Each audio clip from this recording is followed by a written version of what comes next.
বান্দা কি নিয়ামতের শুকর আদায় করিস,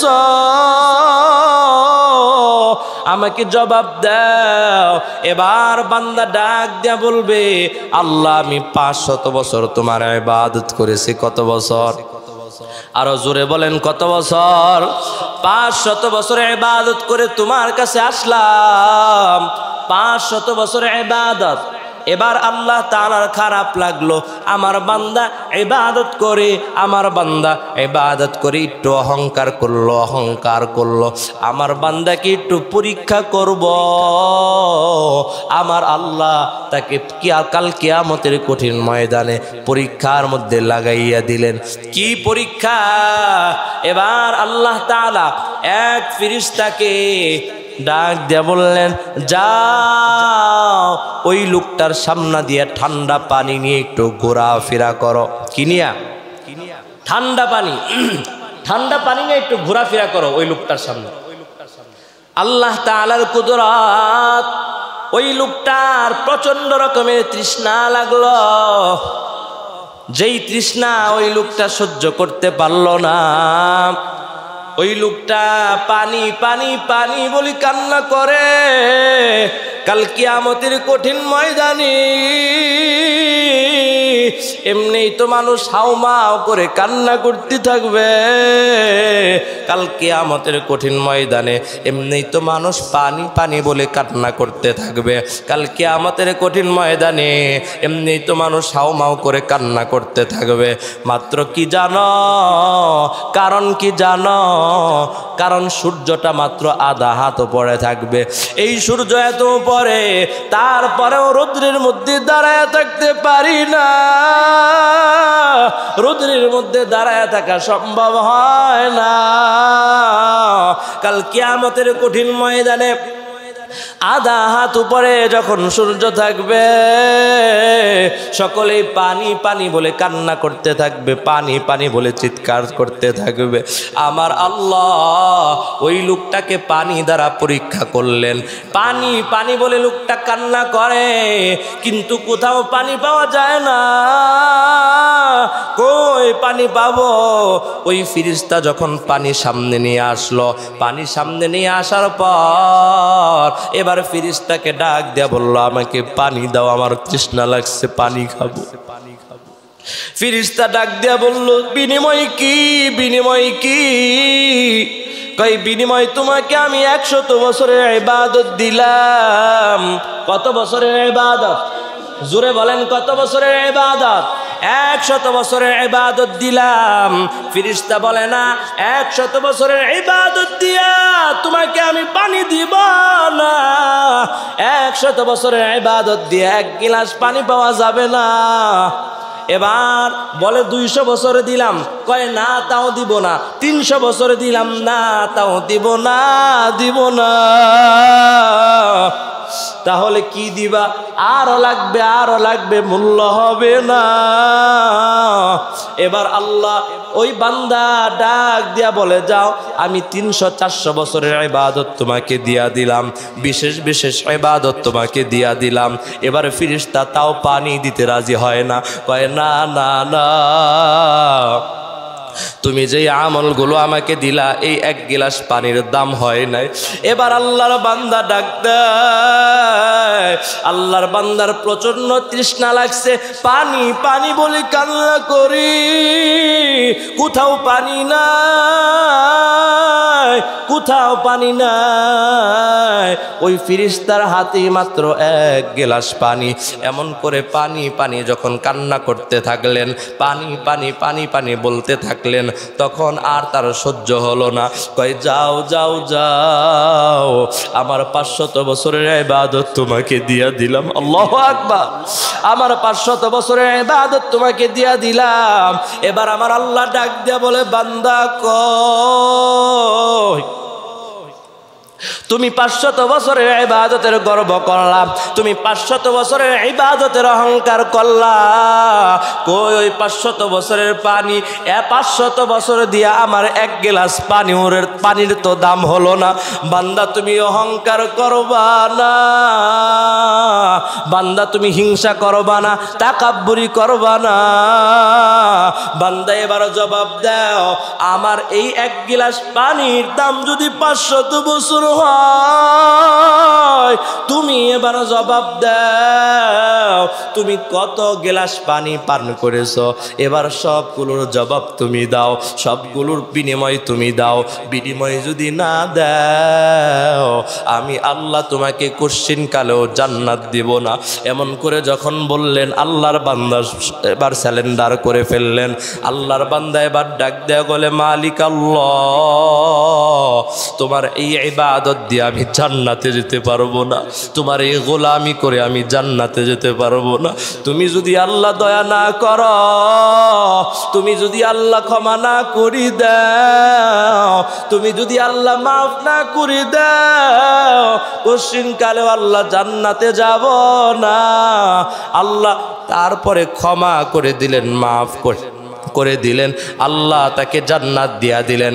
এরে মুসলমান, আমি যেই কথাটা আপনাদেরকে বুঝাতে চাই, আল্লাহর নিয়ামত সহজে পাইয়া আজকে নিয়ামতের কদর করি না, আল্লাহর নিয়ামত সহজে পাইয়া আজকে নিয়ামতের শুকরিয়া আদায় করি না। যখন কাল কিয়ামতের কঠিন ময়দানে আল্লাহ তাআলা ধরবেন, একটা নিয়ামতের শুকর আমি মালিকের কাছে আদায় করার জবাব দিতে পারবো না। আল্লাহ তাআলা নফসকে জিজ্ঞেস করলেন, মান আনতা ওয়া মান আনা, ও নফস জবাব দাও, তুমি কে আর আমি কে? এবার নফস জবাব দিল, আনা আনা ওয়া আনতা আনতা, আমি আমি আর তুমি তুমি। কিন্তু বলার কথা ছিল কি, আমি তোমার বান্দা আর তুমি আমার রব, বলার কথা এটা ছিল না? কিন্তু নফস জবাব দিল, আনা আনা ওয়া আনতা আনতা, আমি আমি আর তুমি তুমি। এই কথা বলার কারণে নফসকে আল্লাহ তাআলা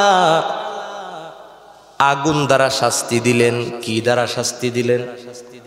আগুন দ্বারা শাস্তি দিলেন এই কথা বলার কারণে। এই তোমার কথা বলার ছিল কোনটা আর বললা কি? আগুন দ্বারা শাস্তি দেওয়ার পর এবার আবার নফসকে জিজ্ঞেস করলো, মান আনতা, কে আর আমি কে? এবার নফস জবাব দেয়, আনা আনা ওয়া আনতা ওয়া আনতা, আমি আমি আর তুমি তুমি। এবার এই কথা বলার কারণে, পূর্বের জবাব দেওয়ার কারণে আল্লাহ তাআলা আবার তাকে বরফ দ্বারা শাস্তি দিলেন, ঠান্ডা দ্বারা শাস্তি দিলেন। কি দ্বারা? ঠান্ডা দ্বারা শাস্তি দিলেন। ঠান্ডা দ্বারা শাস্তি দেওয়ার পর এবার নফসকে আবার আল্লাহ জিজ্ঞেস করে, এই নফস তুমি কে আর আমি কে? এবার নফস জবাব দেয়, আমি আমি আর তুমি তুমি। পূর্বের জবাব দেয়। পূর্বের জবাব যখন একইভাবে দেয়, একইভাবে দেওয়ার পর এবার আবার আল্লাহ তাআলা নফসের কাঁধে ভারী বোঝা চাপাইয়া দিয়ে আল্লাহ শাস্তি দিলেন। কি বোঝা? ভারী বোঝা চাপাইয়া দিয়া শাস্তি দিলেন। ভারী বোঝা চাপাইয়া দেওয়া শাস্তি দেওয়ার পর আবার জিজ্ঞেস করলেন, এই তুমি কে আর আমি কে? তারপরেও নফস জবাব দেয়, জবাব দেয়, তুমি তুমি আর আমি আমি। এমন করে বারংবার যখন নফস একই জবাব দেয়, একই জবাব দেয়, এবার নফসকে আল্লাহ ক্ষুধা এবং তৃষ্ণার্ত দিয়া পরীক্ষা করলেন। আল্লাহ তাআলা ক্ষুধার মধ্যে রাখলেন, আল্লাহ পিপাসার্ত রাখলেন। আল্লাহ পিপাসার্ত রাখার পর, আল্লাহ ক্ষুধার মধ্যে রাখার পর দীর্ঘ কয়েক বছর যখন ক্ষুধার মধ্যে রাখলেন, এবার আবার নফসকে জিজ্ঞেস করলেন, তুমি কে আর আমি কে?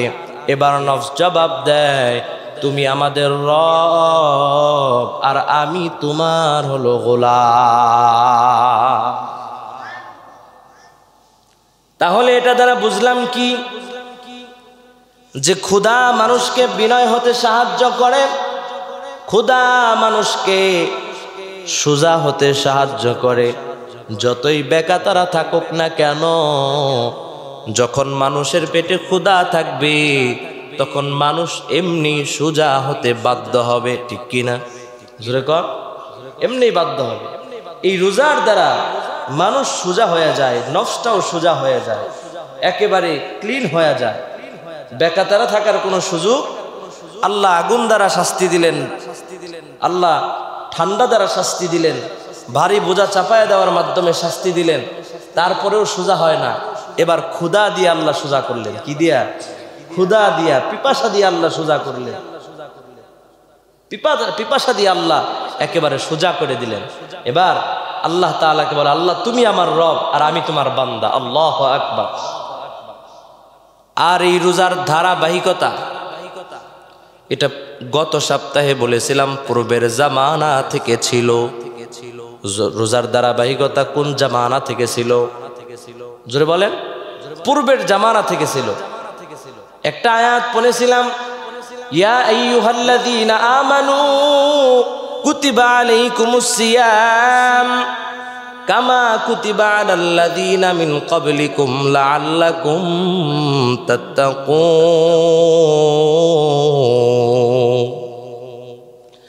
আল্লাহ তাআলা বলেন, ইয়া আইয়ুহাল্লাযীনা আমানু কুতিবা আলাইকুমুস সিয়াম। আল্লাহ তাআলা বলেন, ইয়া আইয়ুহাল্লাযীনা আমানু কুতিবা আলাইকুমুস সিয়াম। আল্লাহ তাআলা বলেন, এই রোজা তোমাদের উপর ফরজ করা হয়েছে, কামা কুতিবা আলাল্লাযীনা মিন ক্বাবলিকুম লাআল্লাকুম তাত্তাকুন। এই রোজা তোমাদের উপরে কেমন করে ফরজ করা হয়েছে? যেরূপ তোমাদের পূর্ববর্তী উম্মতদের উপরে, সকল ধর্মের উপরে রোজা ফরজ করা হয়েছিল, ওইভাবেই তোমাদের উপর ফরজ করা হয়েছে। এজন্য কি জন্য ফরজ করা হয়েছে? যেন তোমরা তাকওয়াবান হতে পারো। কি হতে পারো? তাকওয়াবান হতে পারো, তাকওয়া অর্জন করতে পারো। সকল ধর্মে যেমন আদম আলাইহিস সালাতু ওয়াস সালাম কে আল্লাহ যখন বানালেন, আদম আলাইহিস সালাতু ওয়াস সালামকে আল্লাহ যখন দুনিয়ার জমিনে পদার্পণ করালেন, জান্নাত থেকে চলে আসার পর এবার আদম আলাইহিস সালাতু ওয়াস সালাম দিনের বেলায় আলো দেখে। একা একা জান্নাত থেকে বের হয়ে দুনিয়ার জমিনে একা, অন্য কেউ নাই। এই জমিনে দিনের বেলা আলো দেখার পর রাতের বেলায় যখন রাত হয়ে যায়, সন্ধ্যা নেমে যায়, তখন আদম পয়গম্বরের ভয় হয়। আদম পয়গম্বরের কি হয়? ভয় হয়, ভয় লাগে। অন্ধকারে আমরা সচরাচর প্রায় মানুষই ভয় পায় একা একা থাকতে, তাই না? ঠিক তদ্রূপ এই ভয় আমাদের বাবারও লাগছে। আমাদের বাবা আদম পয়গম্বরও ভয় পেয়েছেন। আদম পয়গম্বর ওই একা একা রাত্রিবেলায় থাকতে ভয় পায়, কিন্তু মাসের 3টা দিন ওই রাতের বেলায় জোছনার আলো থাকে, জোছনার আলো। যে আলোটা আদম পয়গম্বরের বড় ভালো লাগে, আদম পয়গম্বরের অনেক ভালো লাগে। ওই আলো কোন 3 দিন আলো থাকে? 13, 14, 15 এই 3 দিন আলো থাকে। এই 3 দিন আদম আলাইহিস সালাতু ওয়াস সালামের রাতের বেলা একটু ভালো লাগে, একটু জোছনার আলো পাওয়া যায়। আদম পয়গম্বর শুকরিয়া স্বরূপ এই 3 দিন রোজা রাখলো। এই 3 দিন কি রাখলো? এই 3 দিন রোজাকে আইয়ামে বীজ বলা হয়। কি বলা হয়? আইয়ামে বীজ। মাসের প্রত্যেক মাসে 3 দিন আদম পয়গম্বর রোজা রাখছে। কয় দিন? 3 দিন রোজা রাখছে। 13, 14, 15 কত? 13, 14, 15 আদম পয়গম্বরের রোজা। আদম পয়গম্বর কিসের জন্য রোজা রাখতেন? ওই 3 দিন আলু থাকতো, আল্লাহর শুকরিয়া স্বরূপ আদম পয়গম্বর রোজা রাখতেন। এটা হলো আদম শরিয়াত চলে গেল। আদম পয়গম্বরের ধর্মে এমন ছিল রোজা প্রত্যেক মাসের কয়দিন। এবার নূহ পয়গম্বর আলা নবিয়ানা ওয়া আলাইহিস সালাতু ওয়াস সালাম মুহররম মাসের 10 তারিখ নূহ পয়গম্বর রোজা রাখতেন। কয় তারিখ? মুহররম মাসের 10 তারিখ নূহ পয়গম্বর রোজা রাখতেন। তার উম্মতরাও এই মুহররম মাসের 10 তারিখ রোজা রাখতেন। এবার দাউদ পয়গম্বর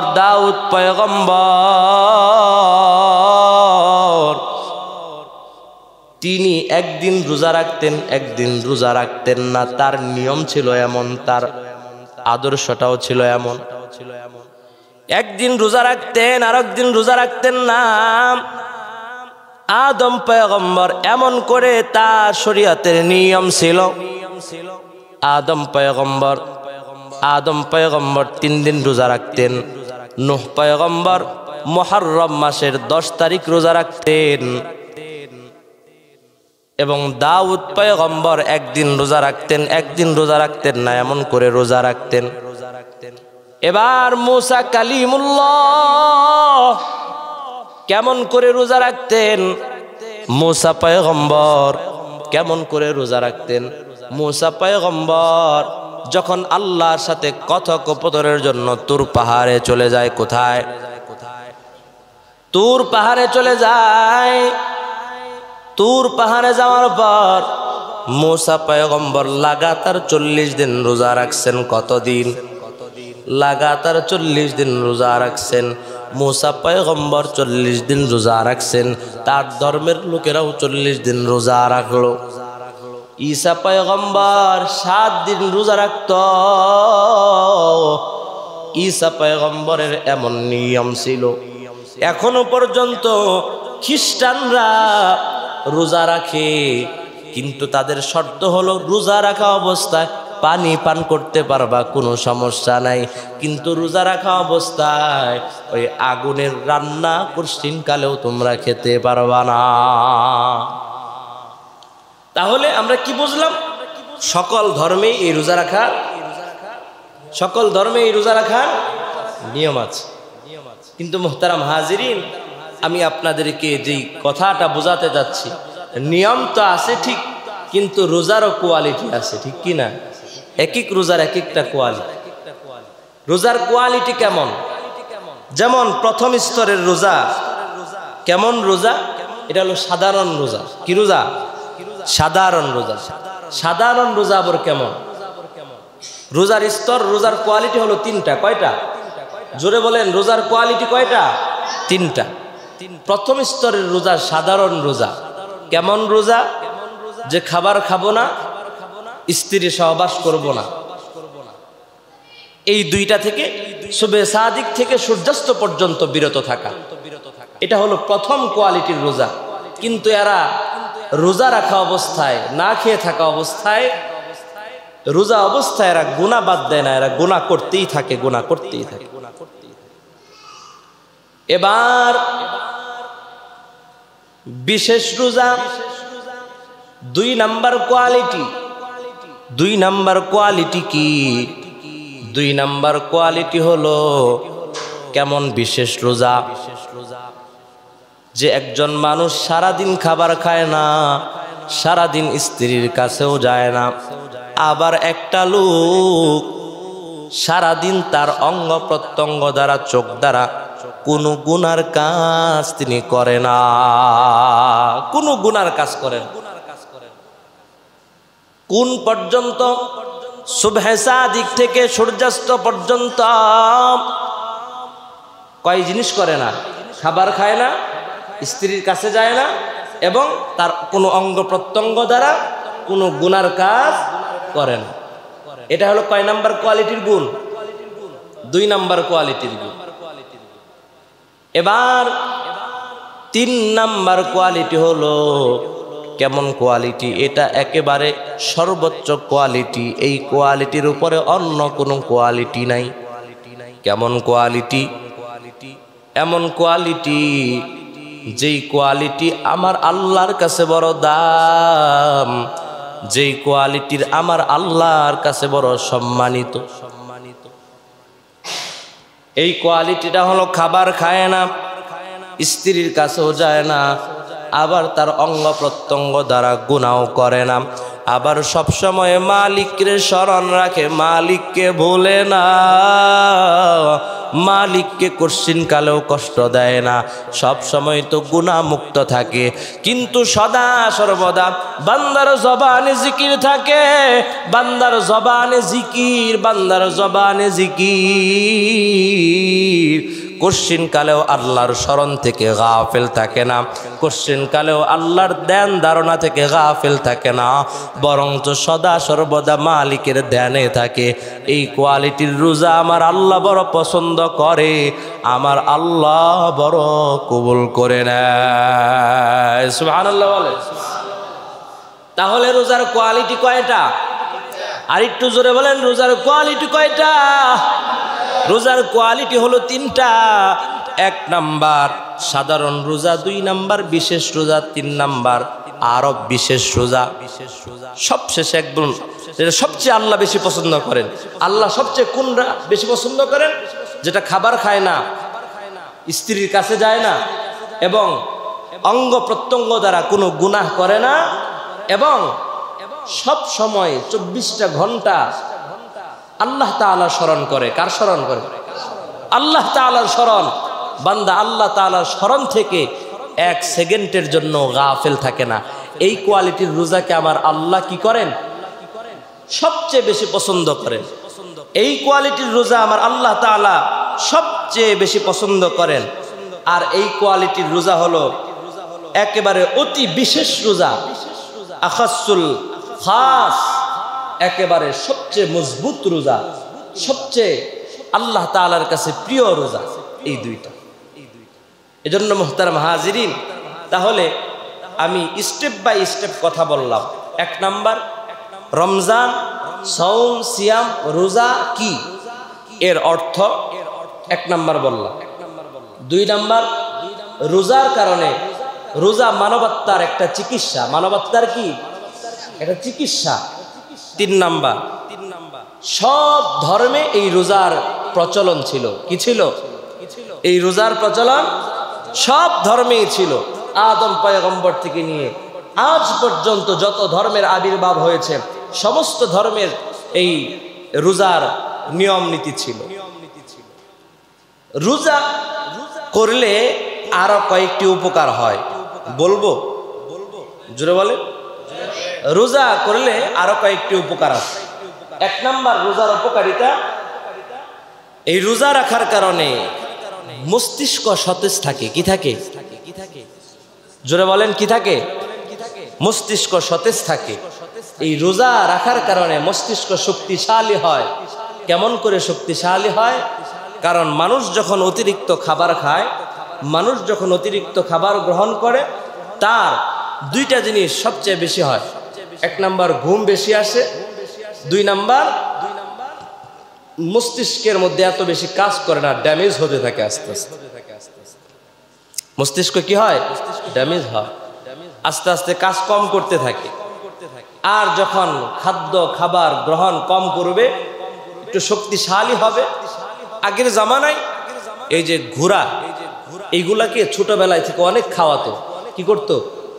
অনেক খাবার খাওয়াতো, খাবার খাওয়াইয়ে মোটা তাজা বানাতো, শরীরে চর্বি জমাতো। চর্বি জমানোর পর এখন এই ঘোড়া তো যুদ্ধের কাজে ব্যবহার করতে হয়। এই চর্বিযুক্ত ঘোড়া দিয়ে তো যুদ্ধ করা যাবে না, দৌড়াদৌড়ি করা যাবে না, কষ্ট করতে পারবেন। তখন কি করতো? এই ঘোড়াগুলোকে কাজে লাগাইয়া দিত। মনে করেন যে 8 ঘন্টা কাজ বেশি করাতো, খাবার কম খাওয়াতো। 8 ঘন্টা কাজ করাতো, খাবার খাওয়াতো 3 কেজি। খাবার কত? 3 কেজি। আবার পরের দিন 9 ঘন্টা কাজ করাতো, 9 ঘন্টা কাজ করানোর পর খাবার খাওয়াইতো 2.5 কেজি। কত কেজি? 2.5 কেজি। তারপরে আস্তে আস্তে এমন করে আরো কমাতো, কাজ বেশি খাওয়া কম, কাজ বেশি খাওয়া কম। তাহলে কি হতো, ওই যে শরীরের চর্বিগুলা যে জমছে, সব চর্বিগুলা এটা সব হাড়ের ভিতরে চলে যেত। কোথায়? হাড়ের ভিতরে। হাড়ের ভিতরে যাওয়ার পর যেই দুর্বল ঘোড়াটা ছিল কিছুদিন আগে, ওই ঘোড়াটা এখন যেই ঘোড়াটা দৌড়াতে পারতো না, ওই ঘোড়াটা এখন তাকে দৌড়াতে বলা হয় না, যদি একটু থাপ্পড় দিলেই বাতাসের গতিতে উঠতে থাকে, বাতাসের গতিতে এই ঘোড়া উঠতে থাকে। এজন্য এই রোজা কি রাখে? মস্তিষ্ক সতেজ রাখে। কি রাখে? আর শরীরে শক্তি যোগায়। আল্লাহ তাআলা আলাদা স্পেশাল একটা শক্তি আল্লাহ তাআলা দিয়া দেয়। সুবহানাল্লাহ বলেন। 2 নাম্বার, রোজাদার আল্লাহ তাআলার নিয়ামতের মূল্যায়ন করতে শিখে। কি শিখে? আল্লাহ তাআলার নিয়ামতের মূল্যায়ন। কেমন মূল্যায়ন করতে শিখে জানো? কেমন মূল্যায়ন? এখন তো আমরা আল্লাহ তাআলার সবচেয়ে সহজ একটা নিয়ামত পানি। সবচেয়ে সহজ নিয়ামত কি? জোরে বলেন। কি? পানি। কি? পানি। এই পানি খাই, এই পানি আবার অপচয় করি, এই পানিকে আমরা বেশি মূল্যায়ন করি না, এই পানিকে আমরা এত মূল্যায়ন করি না, কারণ পানি সব সময় খেতে খেতে আমরা এটার অবমূল্যায়ন করি।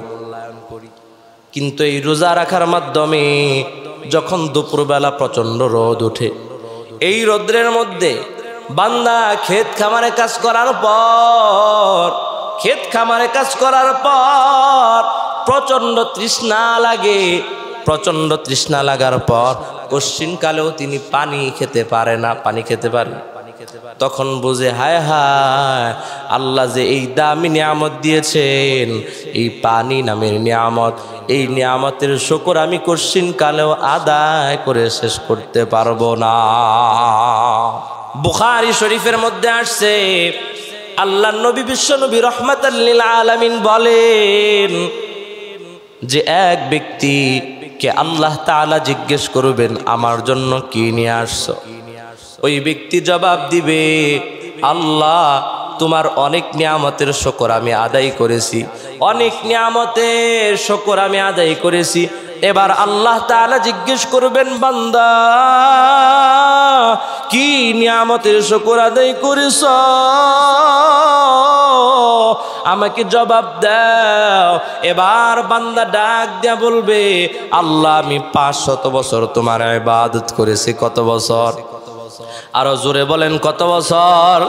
500 বছর ইবাদত করে তোমার কাছে আসলাম, 500 বছর ইবাদত।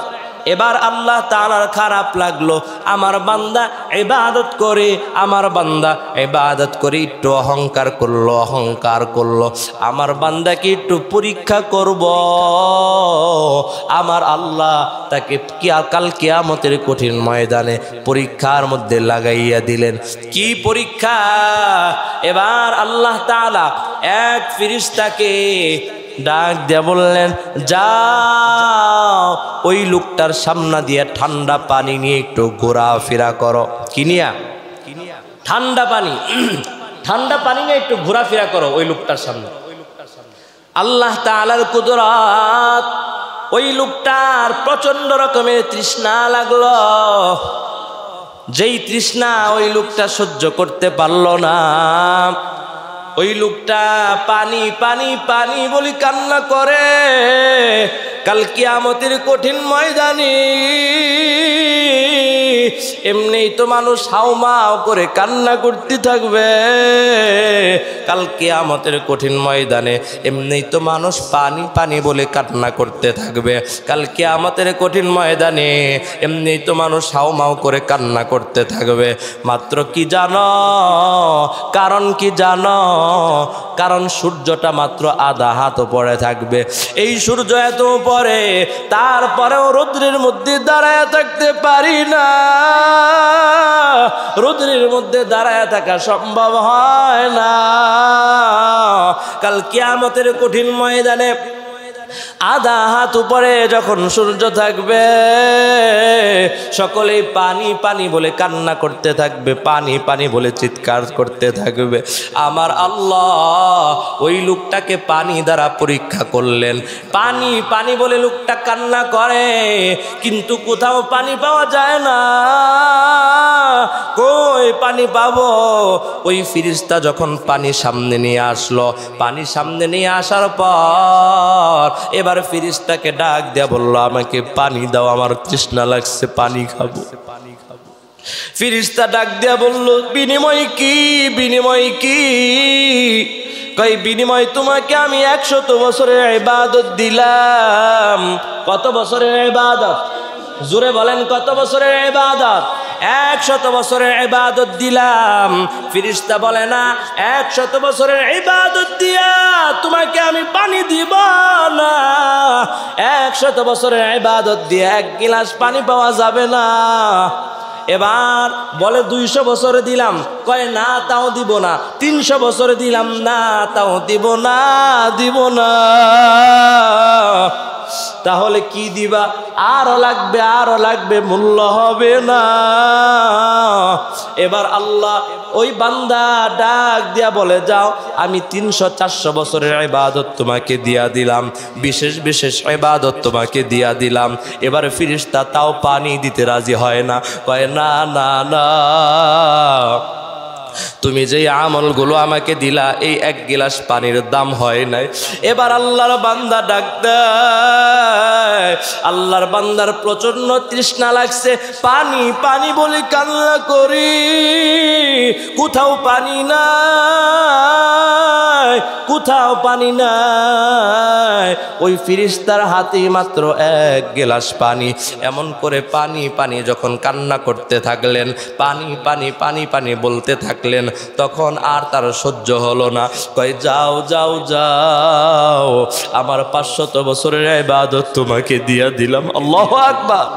আমার 500 বছরের ইবাদত তোমাকে দিয়া দিলাম। এবার আমার আল্লাহ ডাক দিয়া বলে, বান্দা কই?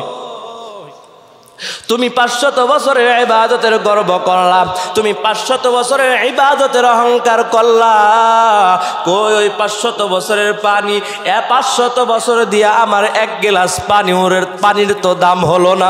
বান্দা তুমি অহংকার করবা না, বান্দা তুমি হিংসা করবা না, তাকাব্বুরি করবা না।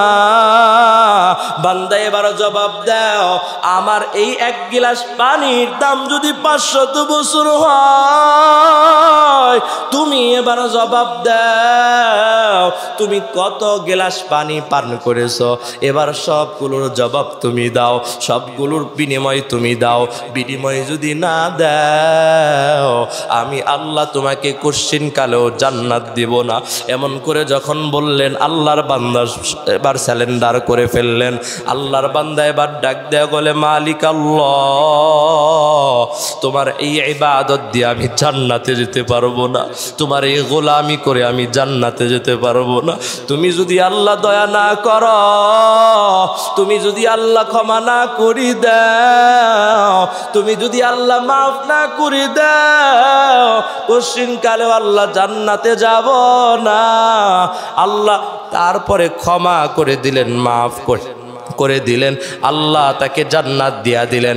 এরে মুসলমান, আমি যেই কথাটা আপনাদেরকে বুঝাতে চাই, আল্লাহর নিয়ামত সহজে পাইয়া আজকে নিয়ামতের কদর করি না, আল্লাহর নিয়ামত সহজে পাইয়া আজকে নিয়ামতের শুকরিয়া আদায় করি না। যখন কাল কিয়ামতের কঠিন ময়দানে আল্লাহ তাআলা ধরবেন, একটা নিয়ামতের শুকর আমি মালিকের কাছে আদায় করার জবাব দিতে পারবো না। একটা গ্লাস পানির মূল্য আমরা আল্লাহকে দিতে পারবো না, আল্লাহ যে এত নিয়ামত দিয়েছে। এজন্য মুহতারাম হাজিরিন, আল্লাহ তাআলা এই রমজানের মাধ্যমে আল্লাহ তাআলা মস্তিষ্ক পরিষ্কার রাখে। কি রাখে? মস্তিষ্ক এটা পরিষ্কার রাখে, এটা সতেজ রাখে। আল্লাহ তাআলা রোজা রাখার বিনিময়ে আল্লাহ তাআলার নিয়ামতের মূল্য বোঝার তৌফিক দান করেন। আল্লাহ তাআলা এই রোজা রাখার মাধ্যমে আল্লাহ তাআলার যে নিয়ামত, এই নিয়ামতের মূল্য এটা বান্দা তখন বুঝতে পারে। এই বান্দা তখন এটা বুঝে যে আসলেই আল্লাহ তাআলা যে নিয়ামত দিয়েছেন এটার কত মূল্য। এজন্য মুহতারাম হাজিরিন, ক্রমান্বয়ে সামনে ইনশাআল্লাহ আলোচনা হবে। যতটুকু আলোচনা করলাম আল্লাহ তাআলা আমাদের প্রত্যেককে আমল করার তৌফিক দান করুন। কি কি আলোচনা করলাম? 1 নাম্বার রোজা, সওম, সিয়াম এবং রমজান এর অর্থ, এর বিস্তারিত ব্যাখ্যা। 2 নাম্বার রোজা আত্মার চিকিৎসা। 3 নাম্বার রোজা সব ধর্মেই ছিল। 4 নাম্বার রোজার 3টা স্তর। কয়টা স্তর? 3টা স্তর। আর 5 নাম্বার হলো এই রোজা রাখলে আল্লাহ 2টা জিনিস দেয়, 2টা জিনিস ভালো থাকে। 1 নাম্বার মস্তিষ্ক সতেজ থাকে, আর 2 নাম্বার আল্লাহর নিয়ামতের কদর বোঝা যায়। আল্লাহ তাআলা যতটুকু আলোচনা করলাম আল্লাহ তাআলা আমাদের প্রত্যেককে আমল করার তৌফিক দান করুন।